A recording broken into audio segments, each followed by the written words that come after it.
Hi and welcome again. It's Milan with the Tuning Into the One video series, and in today's video we're going to cover some red flags.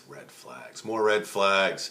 So when it comes down to trust issues or toxic men in particular, gosh, what do you look for? Well, here's some different ways of looking at it with archetypes, and what we're looking to do here is identify some ways that you can easily and simply just be able to see the types and the warning signals and the red flags for the toxic type of men out there.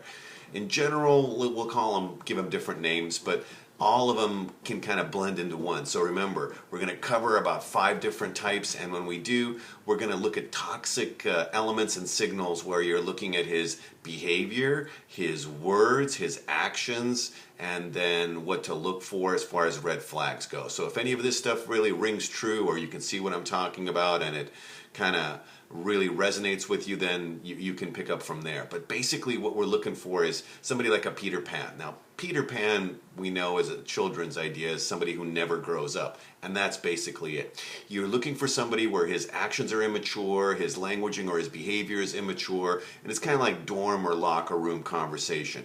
If you get that, then you might have somebody who is emotionally immature. And so look for that as a potential place for toxic situations and toxic moments, as well as things that just wouldn't fit well with a blend of where you want to be in a more balanced relationship. Then there's Mr. Shallow Pockets, and as it sounds, it's somebody who's got money issues. And so what that happens is maybe he takes you out to dinner with a coupon on the first or the second date, leaves his wallet at home or misplaces it right when the bill comes, or maybe he just heads to the bathroom when the bill comes. That's one of those classic moments I remember from watching an episode of 2.5 Men, and Alan, the character Alan in the show, is a great example of somebody who acts like Mr. Shallow Pockets. Then there's the look at me, I'm great kind of guy, a little bit of an egomaniac, and he wants to impress you, which might sound great, but then it seems like the more the conversation, the date goes on, it's all about him and how wonderful and how amazing and how incredible and how brilliant he is. If 70% or more of the conversation is focused on him, then that's a problem. For Mr. Shallow Pockets, if he's talking about financial issues or how expensive things are and that he's in debt, that's a problem. Peter Pan, he's going to just look like he's an immature kid, or he's going to shout out, or you're going to think, am I with an adult or am I with somebody who's just a kid? And you'll be able to tell that. Then there's Mr. PCA. That would be hyper precision, controlling, and anal. What happens is this person out of the gate sounds like he wants to take charge of the date and be in control, but pretty soon what you're finding out is that he wants to micromanage every aspect of the conversation, talk about what you're wearing, what you're saying, your actions, and be able to come up with some hypercritical element of that. He wants to tell you what to think, what to say, what to wear, and what to do. And he wants to keep tabs on you all the time and know your every move and tell you how you're doing it wrong and what you should do to do it right, his way. Then there's Mr. Wounded or Brokenhearted. This would be the Fisher King wound type of person. If you haven't heard of the Fisher King wound, you can just look it up and Google it and you'll get plenty of information on that. He keeps talking about his emotional pain, how things have worked out in the last 1, 2, 3, 4 relationship.